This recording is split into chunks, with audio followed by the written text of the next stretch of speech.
There was once a queen who had no children, and it grieved her sorely. One winter's afternoon she was sitting by the window sewing when she pricked her finger, and 3 drops of blood fell on the snow. Then she thought to herself, "Ah, what would I give to have a daughter with skin as white as snow and cheeks as red as blood?" After a while a little daughter came to her with skin as white as snow and cheeks as red as blood. So they called her Snow White. But before Snow White had grown up, her mother, the queen, died and her father married again, a most beautiful princess who was very vain of her beauty and jealous of all women who might be thought as beautiful as she was.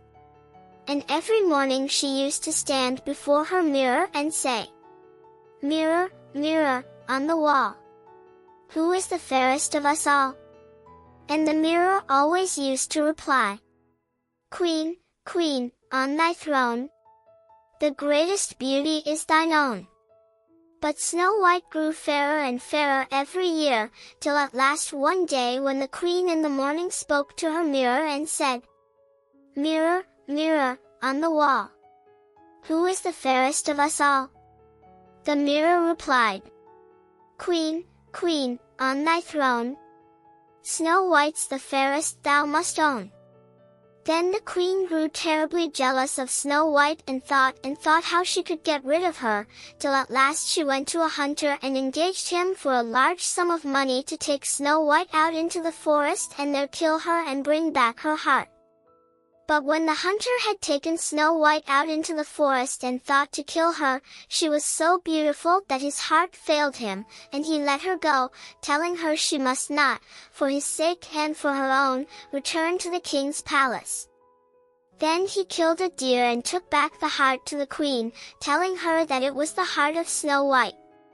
Snow White wandered on and on till she got through the forest and came to a mountain hut and knocked at the door, but she got no reply. She was so tired that she lifted up the latch and walked in, and there she saw 3 little beds and 3 little chairs and 3 little cupboards all ready for use. And she went up to the first bed and lay down upon it, but it was so hard that she couldn't rest, and then she went up to the second bed and lay down upon that, but that was so soft that she got too hot and couldn't go to sleep. So she tried the third bed, but that was neither too hard nor too soft, but suited her exactly, and she fell asleep there.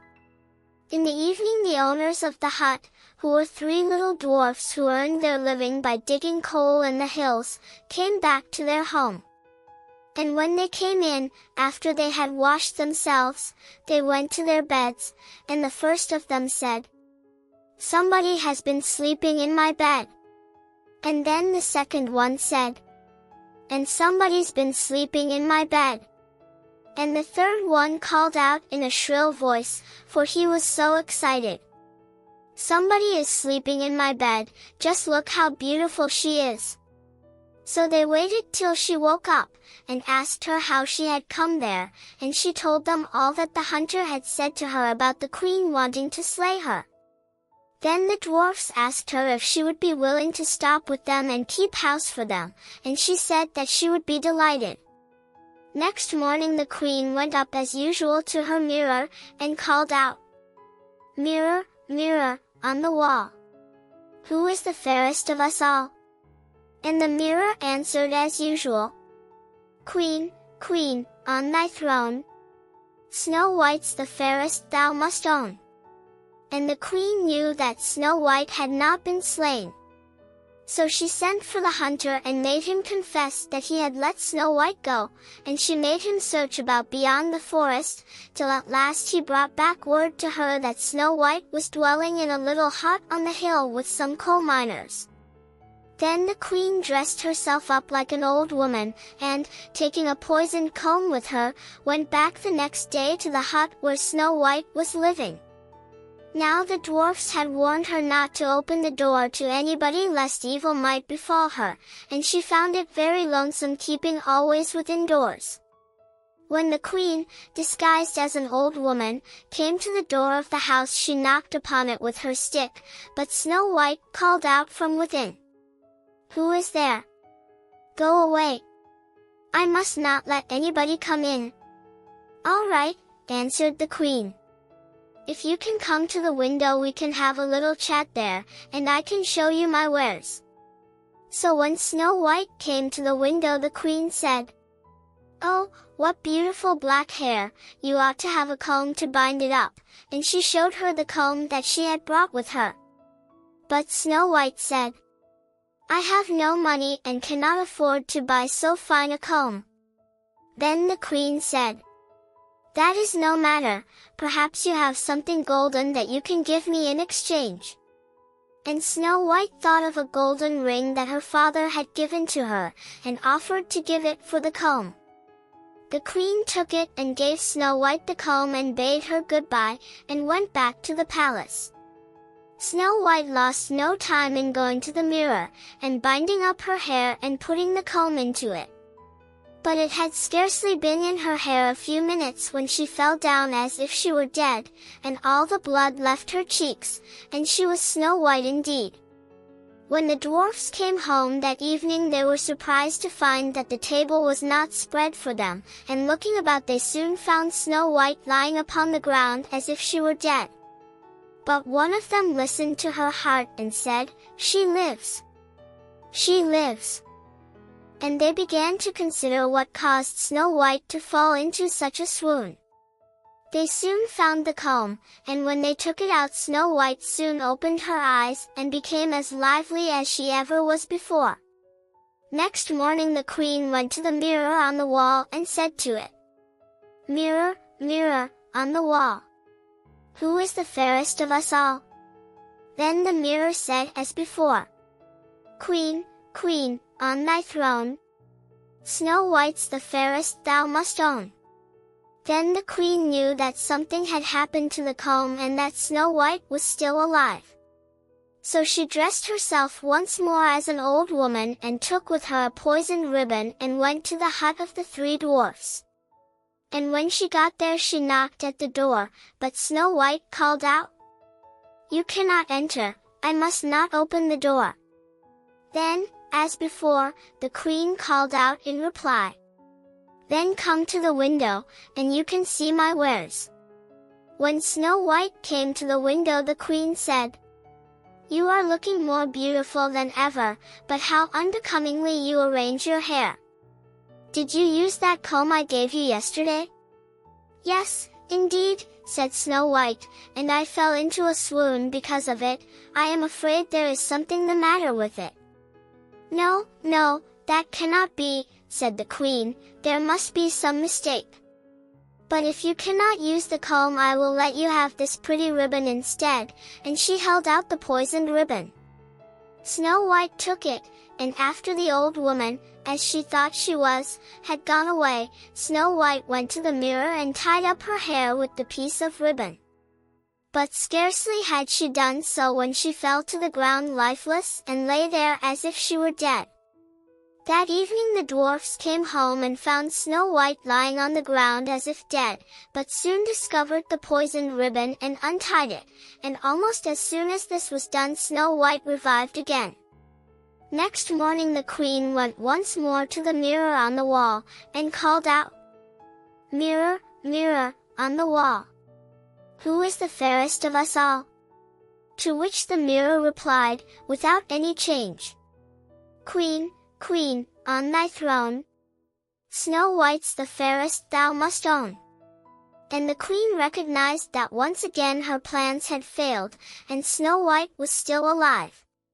So she dressed herself once more and took with her a poisoned apple, which was so arranged that only one half of it was poisoned and the rest of it was left as before. And when the queen got to the hut of the dwarfs she tried to open the door, but Snow White called out, "You can't come in."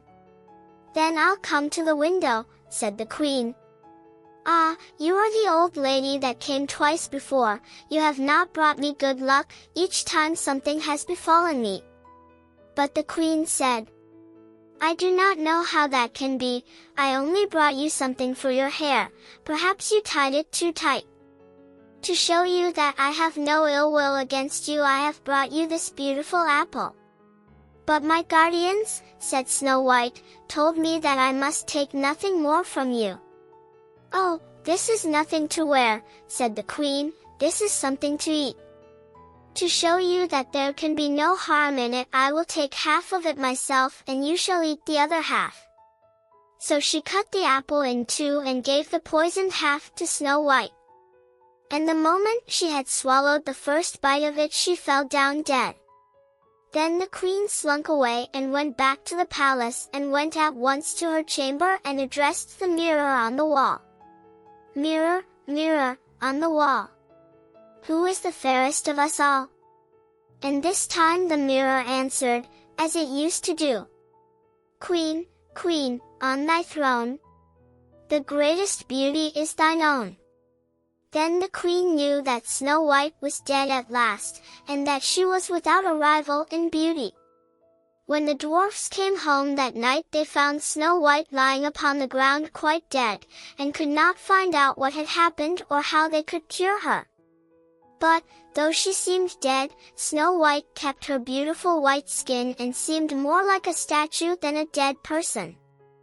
So the dwarfs had a glass coffer made, and put Snow White in and locked it up. And she remained there for days and days without changing the slightest, looking oh, so beautiful under the glass case.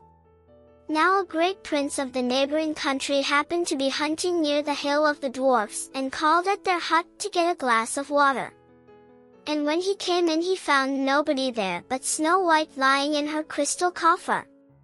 And he fell at once in love with her and sat by her side till the dwarfs came home, and he asked them who she was. Then they told him her history, and he begged that he might carry the coffer away so that he might always have her near him. At first they would not do so, but he showed how much he loved her, so that they at last yielded, and he called for his men to carry the coffer home to his palace. And when the men commenced carrying the coffer down the mountain, they jolted it so much that the piece of poisoned apple in Snow White's throat fell out, and she revived and opened her eyes and looked upon the prince who was riding by her side. Then he ordered the coffer to be opened, and told her all that had happened. And he took her home to his castle and married her. After this happened, the queen once more came to her room and spoke to the mirror on the wall and said, "Mirror, mirror, on the wall, who is the fairest of us all?" And the mirror this time said again, "Queen, queen, on thy throne, Snow White's the fairest thou must own." And the queen was so enraged because she had not destroyed Snow White that she rushed to the window and threw herself out of it and died on the spot.